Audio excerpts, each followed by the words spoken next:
یہ کہانی ایک باپ اور بیٹے کی ہے کہ ایک بیٹا کیسے اپنے باپ کو سبق سکھاتا ہے۔ امید ہے کہ آپ لوگوں کے لیے یہ دلچسپ کہانی ہوگی۔ منیر ایک بڑھئی تھا۔ وہ ایک گاؤں میں رہتا تھا۔ اس کی والدہ کا ایک لمبے عرصے سے انتقال ہو گیا تھا۔ اس کے بوڑھے والد عبداللہ منیر کے ساتھ رہتے تھے۔ عبداللہ بہت کمزور تھا۔ وہ اچھی طرح سے چل بھی نہیں سکتا تھا۔ یہ اس وجہ سے تھا کہ منیر اسے پیٹ بھر کے کھانے کو نہیں دیتا تھا۔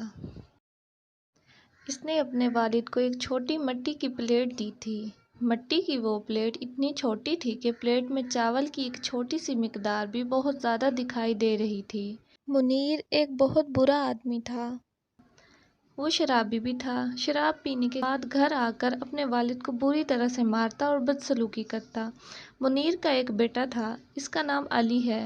علی ابھی 10 سال کا تھا۔ وہ بہت اچھا لڑکا تھا۔ اسے اپنے دادا سے بہت محبت تھی اور اسے اپنے دادا کو بہت احترام تھا۔ اسے اپنے والد کا طرز عمل اور کردار پسند نہیں تھا کیونکہ اس کے والد اس کے دادا کے ساتھ انتہائی برا سلوک کر رہے تھے۔ ایک دن منیر اپنے کھانا مٹی کی پلیٹ میں کھا رہا تھا جو اس کے بیٹے نے اسے دیا تھا۔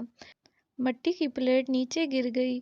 پلیٹ کے ٹکڑے ٹکڑے ہو گئے۔ سارا کھانا بھی فرش پر گر گیا۔ منیر کمرے کے دوسرے سرے پر کام کر رہا تھا۔ وہ بھاگتا ہوا آیا اور اس نے ٹوٹی ہوئی پلیٹ کو دیکھا۔ وہ اپنے والد سے بہت غصہ ہوا اور اپنے والد کو گالی دینے لگا۔ وہ اپنے والد سے بات کرتے ہوئے بہت سخت الفاظ استعمال کرتا تھا۔ عبداللہ اپنی غلطی پر افسوس زدہ ہوا۔ منیر کی باتوں نے اسے بہت گہرا زخمی کر دیا۔ منیر کے بیٹے علی نے جب یہ دیکھا، وہ اپنے والد کو پسند نہیں کرتا تھا۔ اس کے والد اپنے والد کے ساتھ بدسلوکی کر رہے تھے۔ وہ اپنے والد کے خلاف بولنے سے ڈرتا تھا۔ وہ اپنے والد کی وجہ سے غمزدہ تھا لیکن وہ اپنے دادا کی حمایت میں کھڑے ہونے کی طاقت نہیں رکھتا تھا۔ ایک دن علی اپنے والد کی بڑھئی کی کچھ اوزار اور لکڑی کا ایک ٹکڑا لیا۔ اس نے لکڑی کی پلیٹ بنانے کے لیے اوزار کے ساتھ کام کیا۔ اس کے والد نے اسے کام کرتے دیکھا۔ انہوں نے پوچھا، علی تم کیا بنا رہے ہو؟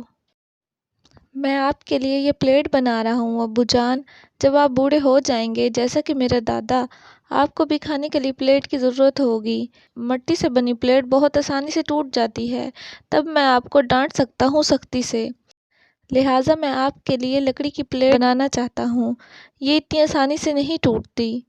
بڑھئی یہ سن کر حیران رہ گیا۔ اسے اپنی غلطی کا احساس ہو گیا۔ اس کے والد عبداللہ اس کے ساتھ کتنا مہربان تھا۔ انہوں نے علی کی دیکھ بھال بہت اچھی طرح سے کی تھی۔ اب وہ بوڑھا ہو گیا تھا۔ منیر اپنے والد کے ساتھ بہت سخت سلوک کر رہا تھا۔